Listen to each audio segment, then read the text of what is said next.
ماں باپ پر بچوں کی ذمہ داری ہے، ماں باپ سے بچوں کے بارے میں سوال کیا جائے گا۔ شوہر پر بیوی کی ذمہ داری ہے، شوہر سے سوال کیا جائے گا۔ بیوی پر اس کے بچوں کی تربیت اور شوہر کی اطاعت کی ذمہ داری ہے، گھر کی حفاظت، شرمگاہ کی حفاظت کی ذمہ داری ہے۔ کل قیامت کے دن اس کے بارے میں اسے سوال کیا جائے گا۔ ایک بھائی کے لیے دوسرے بھائی کی ذمہ داری، بہنوں کی ذمہ داری، جس طرح کی بھی ذمہ داری انسان پر عائد ہوتی ہے، یہ حق ہے۔ کل قیامت کے دن اس حق کے بارے میں سوال کیا جائے گا۔ لیکن ان سارے ذمہ داریوں میں سب سے بڑی ذمہ داری خود بھی توحید پر قائم رہیں، اللہ کی عبادت کریں اور اپنے گھر والوں کو بھی توحید والا بنائیں، اللہ کی صحیح معنوں میں عبادت کرنے والا بنائیں۔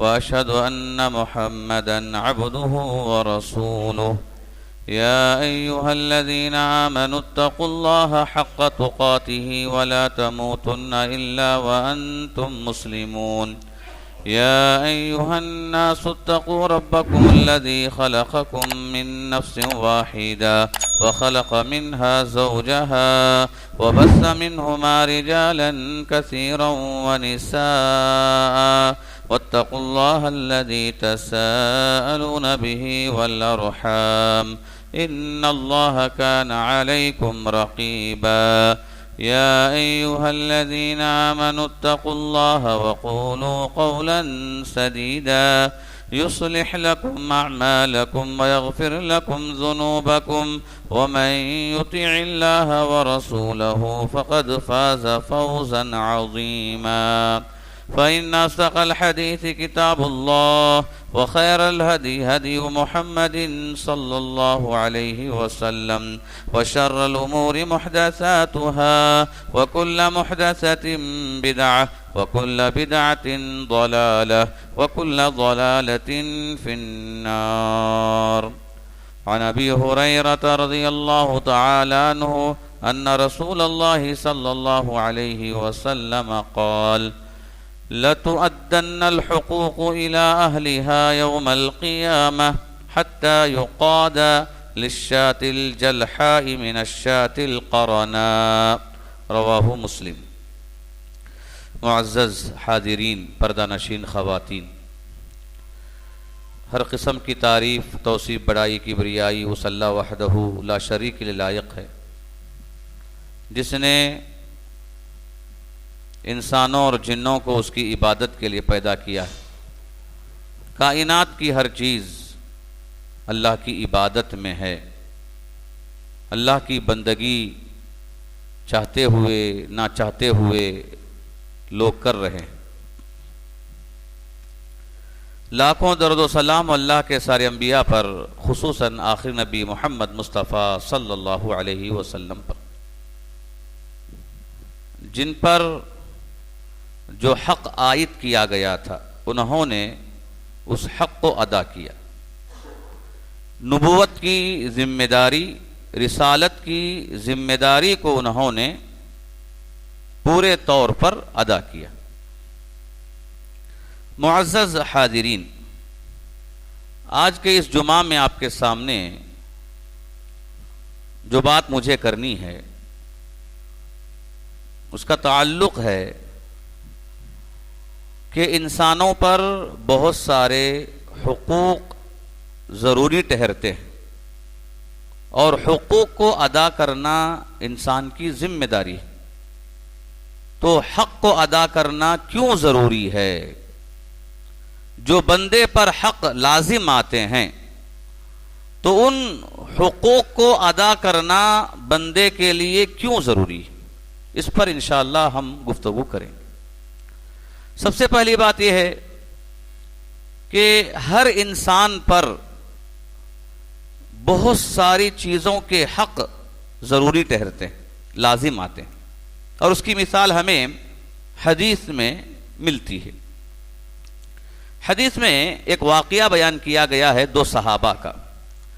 جب اللہ کے نبی علیہ السلام ہجرت کر کے مدینہ پہنچے تو آپ سے پہلے اور آپ کے بعد بہت سارے صحابہ بھی ہجرت کر کے مدینہ آئے، لیکن جب ہجرت کر کے آئے تو اپنی کمائی ہوئی جائیداد کو، مال و متاع کو گھر بار کو مکہ میں چھوڑ کر خالی ہاتھ آ گئے. کوئی تو بیوی بچوں کو چھوڑ دیا، تنہا آ گیا. مدینہ آنے کے بعد آپ علیہ السلام نے انصار صحابہ اور مہاجرین صحابہ کے درمیان بھائی چارہ قائم کیا. کہا کہ آج سے ہجرت کر کے آنے والا صحابی مدینے میں رہنے والے صحابی کا بھائی ہے، اور آپ نے صحابہ کے درمیان بانٹ کر رکھ دیا. تو یہ بھائی چارہ آپ علیہ السلام نے سلمان رضی اللہ تعالی عنہ اور ابو الدرداء رضی اللہ تعالی عنہ کے درمیان بھی کیا. دونوں بھائی بنے. ابو الدرداء رضی اللہ تعالی عنہ بڑے ہی دیندار صحابی، عبادت گزار صحابی، ہمیشہ اللہ اللہ کہنے والے، ہمیشہ رب کی بندگی میں اپنے وقت کو گزارنے والے صحابی. ایک مرتبہ سلمان رضی اللہ تعالی عنہ اپنے بھائی ابو الدرداء رضی اللہ تعالی عنہ سے ملاقات کرنے کے لیے گھر گئے. تو ابھی پردے کا حکم نازل نہیں ہوا تھا کہ عورتیں پردہ کریں. گھر آئے، آنے کے بعد ابو الدرداء رضی اللہ تعالی عنہ کی بیوی کو دیکھا کہ ان کی حالت بہت ہی بری ہے. کپڑے بہت ہی پرانے ہیں، جسمانی طور پر بھی پراگندہ حال میں ہیں. تو فوراً سلمان رضی اللہ تعالیٰ عنہ نے سوال کیا کہ یہ حالت کیوں ہے؟ کہا کہ کیا کریں، تمہارے بھائی کو دنیا سے کچھ لینا دینا نہیں. وہ رات میں عبادت کرتے ہیں، تہجد پڑھتے ہیں اور دن میں روزہ رکھتے ہیں. تو مطلب یہ ہے کہ اگر میں اچھا پہنوں، اچھا اوڑھوں تو کس کے لیے؟ اگر میں اپنی حالت کو سنواروں، سدھاروں تو کس کے لیے؟ تمہارے بھائی کو جب اس کی ضرورت ہی نہیں ہے تو اب میں کیوں پہنوں، کیوں اپنے آپ کو سنواروں؟ تو یہ سنتے ہی سلمان رضی اللہ تعالیٰ عنہ گھر میں بیٹھے اور ابو الدرداء کے آنے کا انتظار کیا. جیسے ہی ابو الدرداء رضی اللہ تعالیٰ عنہ آئے تو انہیں مبارکبادی دی، خوش آمدید کہا، اور اس کے بعد کھانے کا وقت آیا تو دسترخوان بچھانے کے بعد سلمان رضی اللہ تعالیٰ عنہ نے ابو الدرداء سے کہا کہ کھانے کے لیے بیٹھو. ابو الدرداء رضی اللہ تعالیٰ عنہ کہنے لگے نہیں، میں روزے سے ہوں. تو سلمان رضی اللہ تعالیٰ عنہ نے قسم کھائی کہ جب تک تم نہیں کھاؤ گے میں نہیں کھاؤں گا. قسم کھائی. قسم کا لحاظ کرتے ہوئے انہوں نے روزے کو توڑا اور کھانا ساتھ میں کھا لیا. اور رات میں جب سونے کی بات آئی تو پھر یہ اٹھ کر نماز پڑھنے لگے. تو سلمان رضی اللہ تعالیٰ عنہ نے کہا کہ سو جاؤ آرام سے، رات کے آخری حصے میں اٹھ کر ہم لوگ تہجد پڑھیں گے. آخری حصے میں دونوں اٹھے اور دونوں نے نماز پڑھی. اور اس کے بعد سلمان رضی اللہ تعالیٰ عنہ نے ابو الدرداء رضی اللہ تعالیٰ عنہ کو نصیحت کرتے ہوئے فرمایا یا ابا الدرداء ان لربک علیک حقا وان لأہلک علیک حقا وان لجسدک علیک حقا واعطی کل ذی حق حقہ.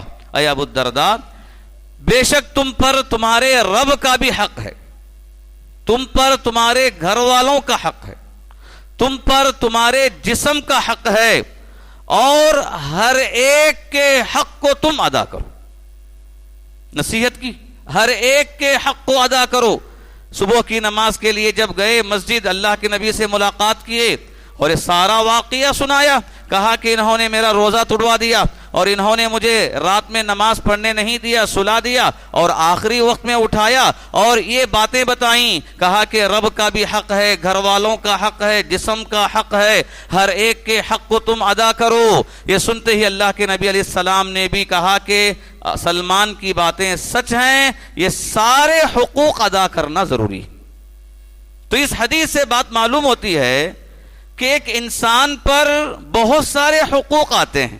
کچھ دنیاوی حقوق ہیں، جو کچھ دینی حقوق ہیں، کچھ بندگی کے حقوق ہیں، تو کچھ مخلوقات سے جڑے ہوئے حقوق ہیں، انسانوں سے جڑے ہوئے حقوق ہیں.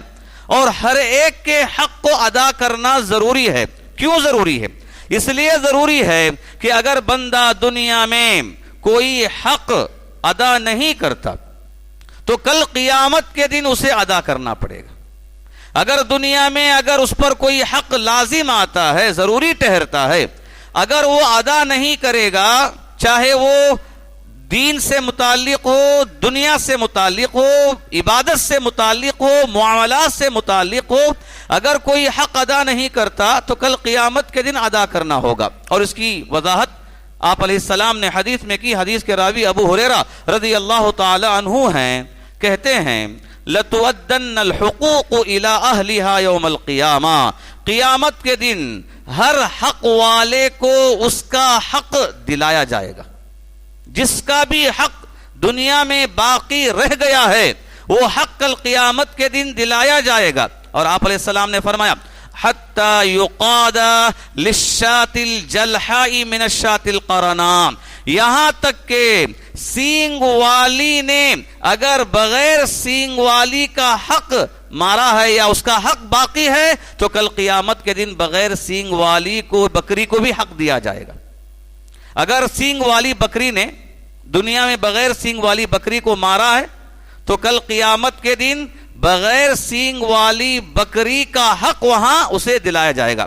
اور علماء اس حدیث کی شرح میں یہ بیان کرتے ہیں، اس سے ہمیں ایک بات معلوم ہوتی ہے کہ کل قیامت کے دن صرف انسانوں کے اٹھنے کی بات نہیں ہے بلکہ جانداروں کو بھی اٹھایا جائے گا. جیسے بعث بعد الموت کہتے ہیں کہ مرنے کے بعد دوبارہ اٹھنے کا جو مسئلہ ہے اس کا تعلق صرف انسانوں سے نہیں ہے بلکہ انسانوں کے علاوہ جانداروں کو بھی رب العالمین جسے بھی جان ہے اللہ تعالیٰ اسے اٹھائے گا. اگر اس کا کوئی حق ہے تو وہ حق اسے وہاں دلایا جائے گا، دیا جائے گا. اور دوسری بات علماء نے اس حدیث کے شرح میں یہ بات بتائی، کہا اس حدیث میں غور کرنے سے بات معلوم ہوتی ہے کہ یہاں ایک بکری کا حق بھی انصاف کے ساتھ قیامت کے دن اسے دلایا جا رہا ہے تو پھر آدمیوں کی کیا بات ہے جنہوں نے لوگوں کے حقوق کو مار دیا ہے، جنہوں نے اللہ کے حق کو مار دیا ہے، تو پھر ان کا کیا کہیں. یہاں تو بکریوں کی بات ہو رہی ہے، جانوروں کی بات ہو رہی ہے، چوپایوں کی بات ہو رہی ہے کہ ان کا حق بھی وہاں انصاف کے ساتھ دلایا جائے گا. تو پھر اگر دنیا میں کوئی ایک انسان کسی انسان کا حق مار دیتا ہے، بلکہ بعض علماء نے کہا یہ حق کا معاملہ اتنا عام ہے، اگر ایک انسان کسی جانور کا بھی حق مار دے یا کسی جن کا بھی حق مارتا ہے، بلکہ انسان پر جس کا حق عائد ہوتا ہے اگر وہ حق مارتا ہے کل قیامت کے دن اس کا حق اسے دینا ہوگا اور رب العالمین اسے دلائے گا. تو اس سے بات معلوم ہوئی کہ جو بھی بندوں پر حقوق ضروری ٹھہرتے ہیں اس کا ادا کرنا ضروری ہے. اگر بندہ ادا نہیں کرے گا تو کل قیامت کے دن اللہ تعالی وہاں اسے وہ حق کا بدلہ چکانے پر مجبور کرے گا. محترم حضرات، بندے پر جو حق لازم آتے ہیں ان میں سب سے پہلا حق جو ہے وہ اللہ کا حق ہے. عام طور پر لوگ کیا سمجھتے ہیں، حق ادا کرنے کی بات آتی ہے تو لوگ سمجھتے ہیں ماں باپ کا حق ادا کرنا، بچوں کا حق ادا کرنا، بیوی کا حق ادا کرنا، شوہر کا حق ادا کرنا، رشتہ داروں کا حق ادا کرنا. لوگوں کے ذہنوں میں سب سے پہلے یہی بات آتی ہے. یقیناً یہ سارے حقوق ہیں لیکن ان سارے حقوق سے بڑھ کر پہلے نمبر کا حق اللہ کا حق ہے. اور اللہ کا حق کیا ہے؟ اللہ کی توحید کو اپنانا، اللہ ہی کی عبادت کرنا، اس کے ساتھ کسی کو شریک نہ کرنا، یہ اللہ کا حق ہے. اگر بندہ اس حق میں کوتاہی کرتا ہے تو اس کے لیے تو رب العالمین نے کہا کہ اس کا ٹھکانہ جہنم ہے. اگر کوئی اللہ کے حق کو ادا نہ کرے اس کا ٹھکانہ جہنم ہے. ان اللہ لا یغفر ان یشرک بہ ویغفر ما دون ذلک لمن یشاء، کہ اللہ تعالیٰ شرک کو کبھی معاف نہیں کرتا.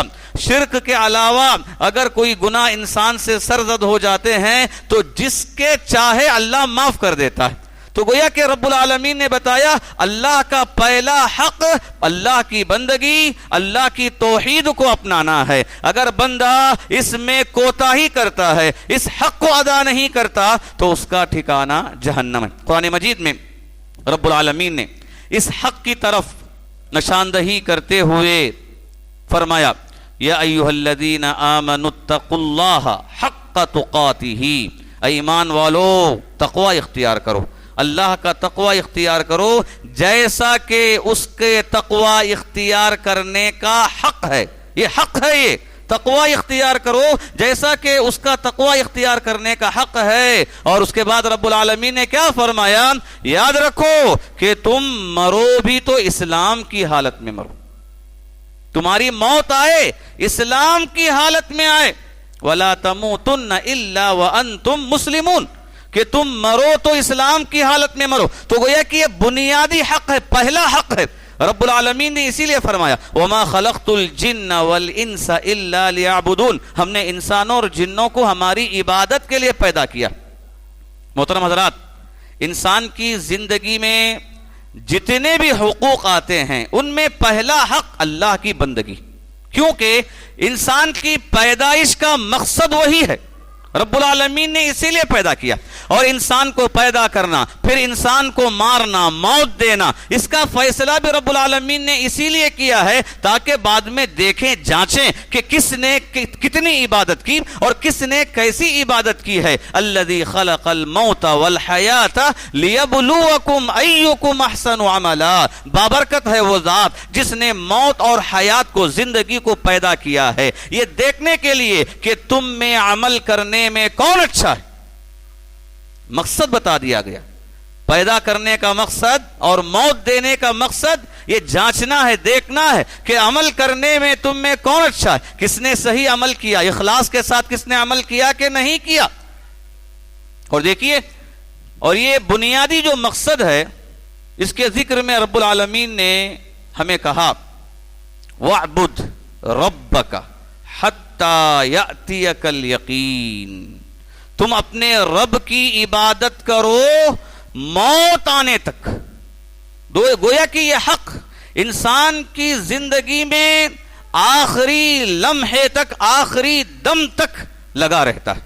اگر بندہ اس حق کو پامال کر دے، اس حق میں کوتاہی برتے اور اس حق کو چھوڑ دے تو اس کا ٹھکانہ تو بہت برا ہے. اور رب العالمین نے اسی حق کی طرف دعوت دینے کے لیے انبیاء کو مبعوث کیا.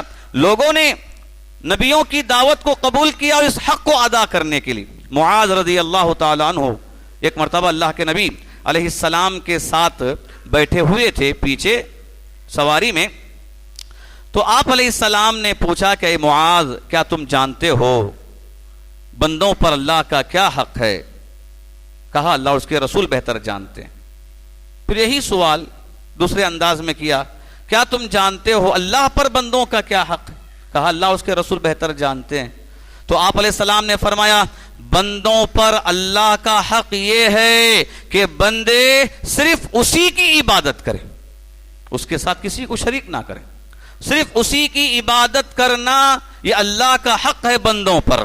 جب بندے ایک اللہ کی عبادت کریں گے تو اللہ پر بندوں کا حق یہ بنتا ہے کہ اللہ تعالیٰ انہیں جنت میں داخلہ عطا کرے، اللہ تعالیٰ انہیں جنت دے، عذاب نہ دے، جہنم سے بچائے. یہ اللہ پر بندوں کا حق ہے.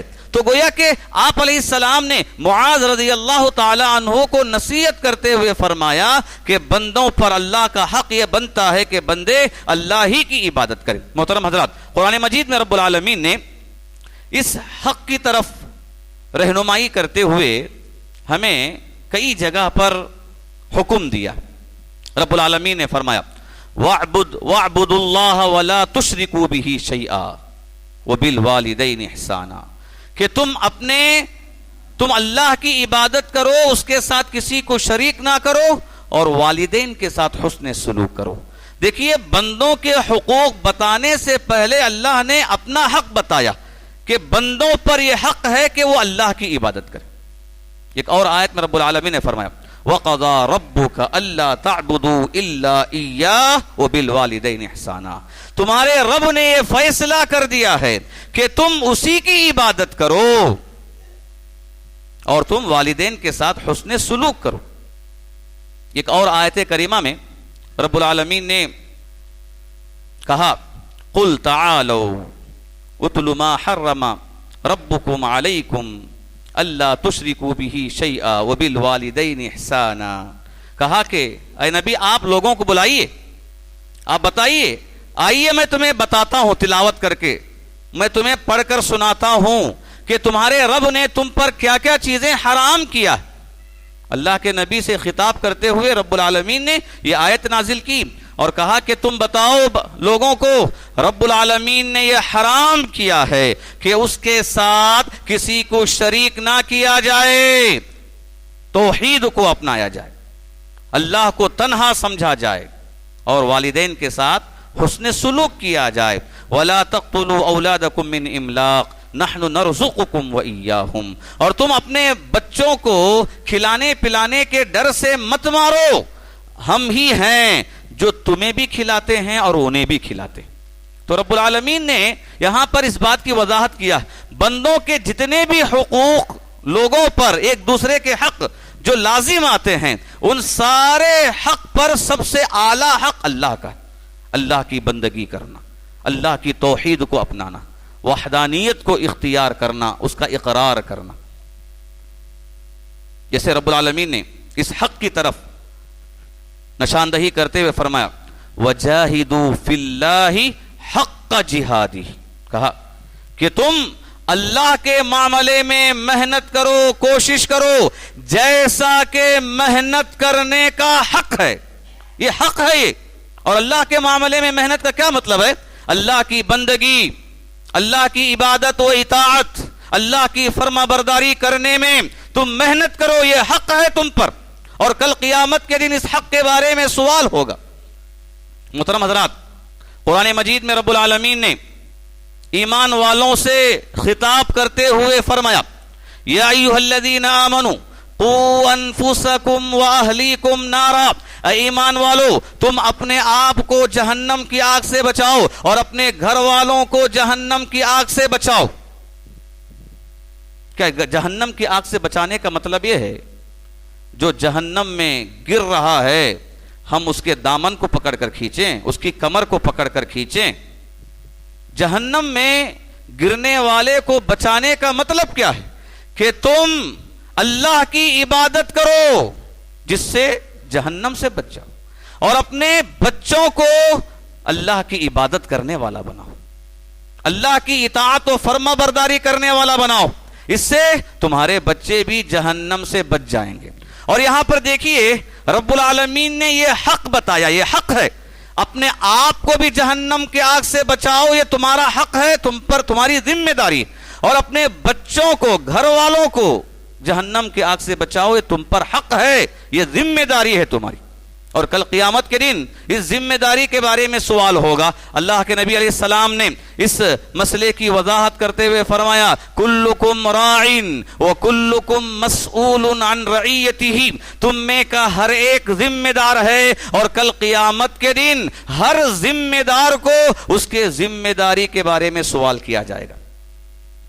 جب یہ حدیث ہمارے سامنے آتی ہے تو ہو سکتا ہے کہ ہمارے ذہنوں میں فوراً یہ بات آئے یہاں تو جماعت اور جمعیت کے امیروں سے کہا جا رہا ہے، یا مسجدوں کے متولیوں سے کہا جا رہا ہے، یا مسجدوں کے امام اور مؤذن سے کہا جا رہا ہے کہ تم میں کا ہر ایک ذمہ دار ہے، اور ہر ذمہ دار کو اس کے ذمہ داری کے بارے میں سوال کیا جائے گا۔ اور جتنے لوگ ہمارے ذہن میں آتے ہیں یقیناً سب اس میں شامل ہیں۔ مسجد کا متولی ذمہ دار ہے، وہ شامل ہے، جب اسے ذمہ داری ملی ہے وہ حق ادا کرے، مسجد کا حق ادا کرے، مصلیوں کا حق ادا کرے، یا جماعت اور جمعیت کا اگر وہ امیر، وہ ذمہ دار ہے، یقیناً اس کی ذمہ داری ہے وہ قوم کی فکر کرے، قوم کی بہبودی اور بھلائی کے بارے میں سوچے، ان کے دینداری کے بارے میں سوچے، اس کی ذمہ داری ہے۔ لیکن اس کے ساتھ ساتھ یہاں پر ہر انسان کے بارے میں کہا جا رہا ہے جس کے اوپر جس طرح کی بھی ذمہ داری عائد ہوتی ہے، کل قیامت کے دن اس کے بارے میں سوال ہوگا۔ ماں باپ پر بچوں کی ذمہ داری ہے، ماں باپ سے بچوں کے بارے میں سوال کیا جائے گا۔ شوہر پر بیوی کی ذمہ داری ہے، شوہر سے سوال کیا جائے گا۔ بیوی پر اس کے بچوں کی تربیت اور شوہر کی اطاعت کی ذمہ داری ہے، گھر کی حفاظت، شرمگاہ کی حفاظت کی ذمہ داری ہے، کل قیامت کے دن اس کے بارے میں اسے سوال کیا جائے گا۔ ایک بھائی کے لیے دوسرے بھائی کی ذمہ داری، بہنوں کی ذمہ داری، جس طرح کی بھی ذمہ داری داری انسان پر عائد ہوتی ہے، یہ حق ہے، کل قیامت کے دن اس حق کے بارے میں سوال کیا جائے گا۔ لیکن ان سارے ذمہ داریوں میں سب سے بڑی ذمہ داری خود بھی توحید پر قائم رہیں، اللہ کی عبادت کریں اور اپنے گھر والوں کو بھی توحید والا بنائیں، اللہ کی صحیح معنوں میں عبادت کرنے والا بنائیں۔ اور دیکھیے انبیاء نے اس ذمہ داری کو ادا کیا، اس حق کو ادا کیا۔ قرآن مجید میں رب العالمین نے اسماعیل علیہ السلام کا ذکر کرتے ہوئے فرمایا وَكَانَ يَأْمُرُ أَهْلَهُ بِالصَّلَاةِ وَالزَّكَاةِ کہ اسماعیل علیہ السلام ایسے نبی ہیں جو اپنے گھر والوں کو نماز کا حکم دیتے تھے، زکوٰۃ کا حکم دیتے تھے، اللہ کی عبادت کرنے کا حکم دیتے تھے۔ اور اللہ کے نبی علیہ السلام کے ذکر میں یہ کہا گیا وَأْمُرْ أَهْلَكَ بِالصَّلَاةِ وَاسْتَبِرْ عَلَيْهَا، اے نبی آپ اپنے گھر والوں کو نماز کا حکم دیجئے اور اس پر صبر کیجئے۔ محترم حضرات، ایک غریب کبھی شکایت کرتا ہے میرا بھائی بڑا مالدار ہے لیکن میرے حق کو ادا نہیں کرتا۔ ایک بہن شکایت کرتی ہے میرے بھائیوں نے میرے حق کو مار دیا ہے۔ ایک شوہر بیوی کی شکایت، بیوی شوہر کی شکایت، ماں باپ بچوں کی شکایت، بچے ماں باپ کی شکایت، کبھی دوست دوسرے دوست کی شکایت، رشتہ دار آپس میں دوسروں کی شکایتیں اس مسئلے میں کرتے ہیں، اس مسئلے میں کرتے ہیں کہ انہوں نے ہمارے حقوق کو ختم کر دیا ہے، ہمارے حقوق کو ضائع کر دیا اور انہوں نے حق کو ادا نہیں کیا۔ لوگ شکایت کرتے ہیں۔ بھلا بتلاؤ کبھی ہم نے اپنے طور پر اپنا محاسبہ کیا کہ ہم نے اللہ کا حق کتنا مارا ہے، ہم نے اللہ کے حق میں کتنی کوتاہی کی ہے، رب العالمین کی عبادت و اطاعت میں ہم نے کس قدر اپنے آپ کو پیچھے رکھا ہے؟ کیا کبھی ہم نے اس کا محاسبہ کیا؟ کیا کبھی ہم نے سوچا؟ ہرگز نہیں، ہم نے کبھی نہیں سوچا۔ دوسروں سے ملنے والے حقوق کی جب بات آتی ہے تو ہم بڑے بڑے مطالبات وہاں پر کرتے ہیں، لیکن جب خود کی زندگی میں اگر ہم جھانک کر دیکھیں گے تو ہمیں یہ بات معلوم ہوتی ہے کہ ہم نے سب سے بڑے حق ہی کو چھوڑ دیا، جسے ہم اللہ کی بندگی کرتے ہیں، جسے ہم مقصد زندگی کہتے ہیں، جسے ہم پیدا ہونے کا اصل مقصد کہتے ہیں۔ رب العالمین نے کیا فرمایا؟ یا ایھا الانسان ما غرک بربک الکریم الذی خلقک فسواک فعدلک، اے انسان کس چیز نے تجھے تیرے رب سے دھوکے میں ڈال دیا؟ کس چیز نے تجھے دھوکے میں ڈال دیا ہے؟ ارے اس رب نے تجھے بہتر بنایا، اچھی شکل و صورت میں بنایا، تجھے درست کر کے پیدا کیا۔ اگر انسان اس کی زندگی میں رب کی جانب سے ملی ہوئی نعمتوں کو دیکھے تو اسے اندازہ ہو سکتا ہے کہ رب العالمین نے کتنی نعمتیں بندوں کو عطا کیا ہے، لیکن پھر بھی بندہ دھوکے میں ہے، غفلت کی زندگی گزار رہا ہے۔ محترم حضرات، رب کی عبادت کا مسئلہ اور یہ ایسا حق ہے کہ کل قیامت کے دن اللہ تعالی سب سے پہلا سوال اسی حق کے بارے میں کرے گا۔ پہلا سوال قبر میں اگر رکھ دیں انسان کو تو پہلے کیا سوال ہوتا ہے؟ من ربک، تیرا رب کون ہے؟ کسے تو نے اپنا رب منایا؟ ما دینک، کس دین پر تو چلا؟ ومن نبیک، اور تیرا نبی کون ہے؟ کس کی تعلیمات پر تو عمل کرتا رہا؟ اب سوچو کہ یہاں پر دیکھیے حقوق میں سب سے پہلے حق ہی کے بارے میں سوالات ہو رہے ہیں۔ رب کی عبادت بندہ کرے گا تو وہاں کہے گا ربی اللہ، اگر قرآن و حدیث کی روشنی میں زندگی گزارے گا وہاں بتائے گا کہ دینی الاسلام، میرا دین اسلام ہے۔ اگر وہ سنت کے مطابق صحیح معنوں میں رسول کی اتباع کرنے والا ہے وہاں پر کہے گا کہ ہمارے نبی محمد صلی اللہ علیہ وسلم۔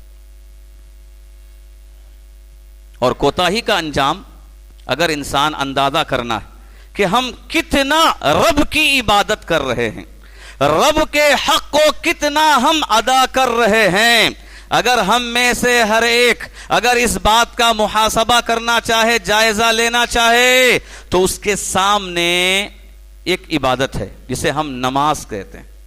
نماز کو سامنے رکھ لیجئے اور اب دیکھ لیجئے کہ ہم اللہ کی عبادت کتنی کر رہے ہیں، اللہ کے حق کو ہم کتنا ادا کر رہے ہیں. اس لیے کہ رب کی عبادت کا اظہار نماز سے ہوتا ہے.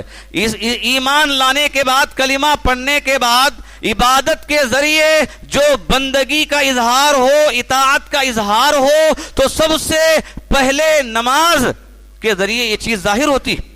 اللہ کے نبی علیہ السلام نے فرمایا ان اول ما يحاسب به العبد يوم القیامت الصلاۃ، کہ کل قیامت کے دن بندے کے اعمال میں سب سے پہلا سوال نماز کے بارے میں ہوگا.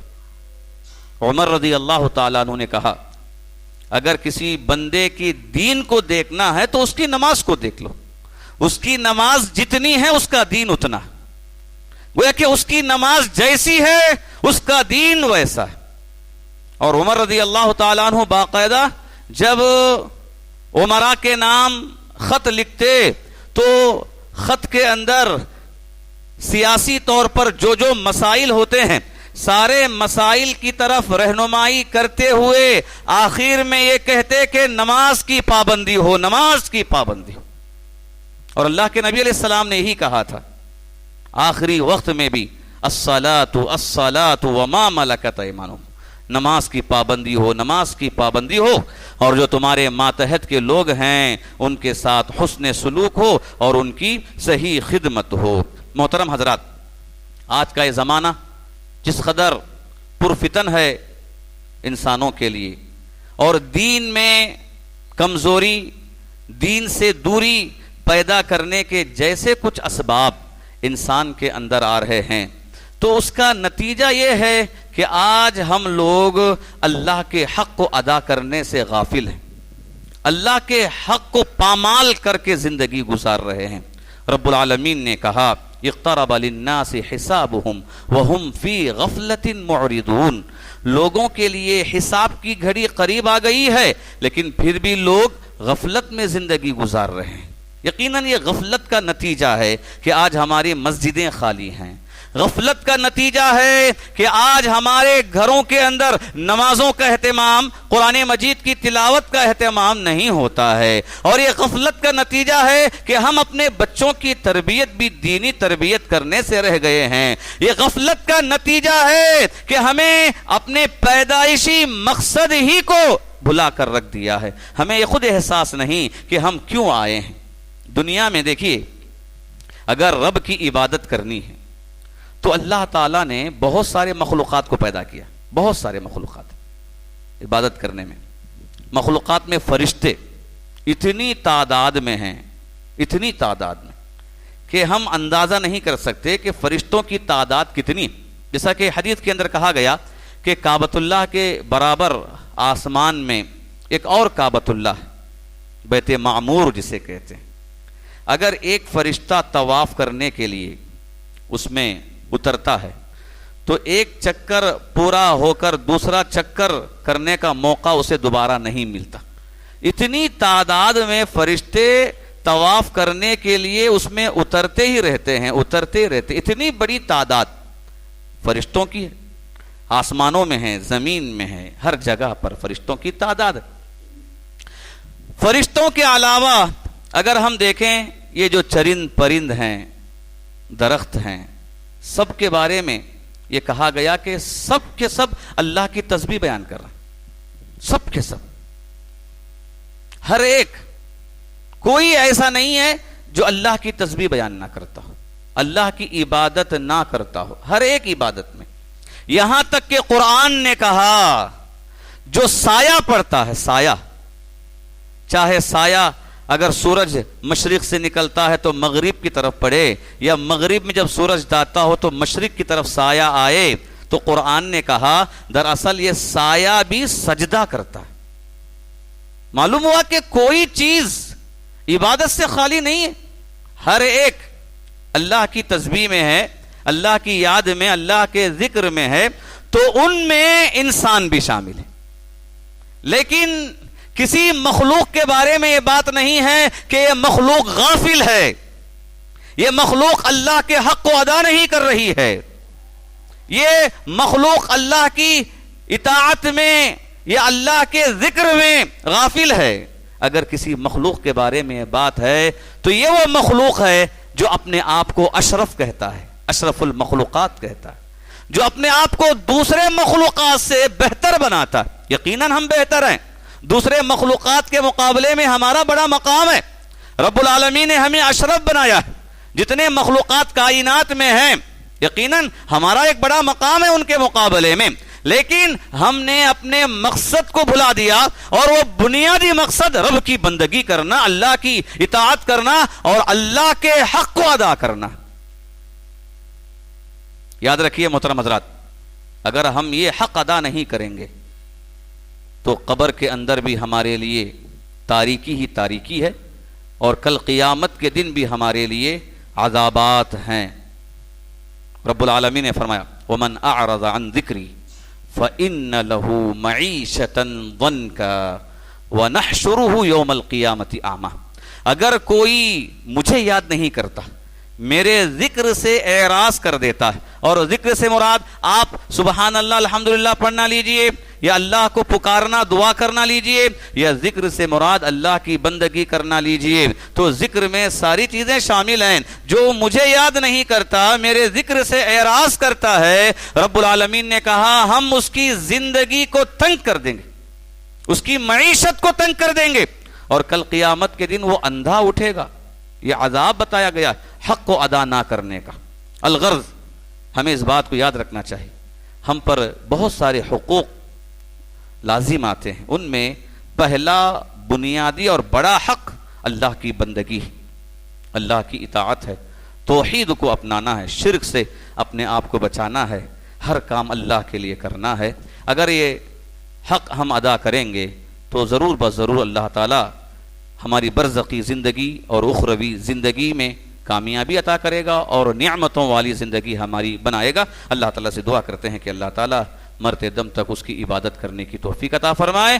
اللہ جس مقصد کے لیے ہمیں پیدا کیا گیا ہے اس مقصد کو پورا کرنے کی توفیق عطا فرمائے۔ اللہ ہمیں نمازوں کی پابندی کرنے کی توفیق عطا فرمائے۔ اللہ ہمارے اپنے دین کی حفاظت کرنے کی توفیق عطا فرمائے۔ اللہ ہر طرح کے ظاہری اور باطنی فتنوں سے ہماری حفاظت فرمائے۔ رب العالمین مسلمان جہاں کہیں پریشان حال ہیں، اللہ سارے مسلمانوں کی حفاظت فرمائے۔ اللہ جانی مالی عزت و آبرو کی حفاظت فرمائے۔ رب العالمین ہم میں جو بیمار ہیں اللہ انہیں شفائے کاملہ عاجل عطا فرمائے۔ اللہ جو ہم میں قرض میں ہیں ان کے قرض کی ادائیگی کا ذریعہ عطا فرمائے۔ رب العالمین ہمارے گھر بار میں، آل و اولاد میں، کمائی میں، مال و متاع میں اللہ خیر و برکت عطا فرمائے۔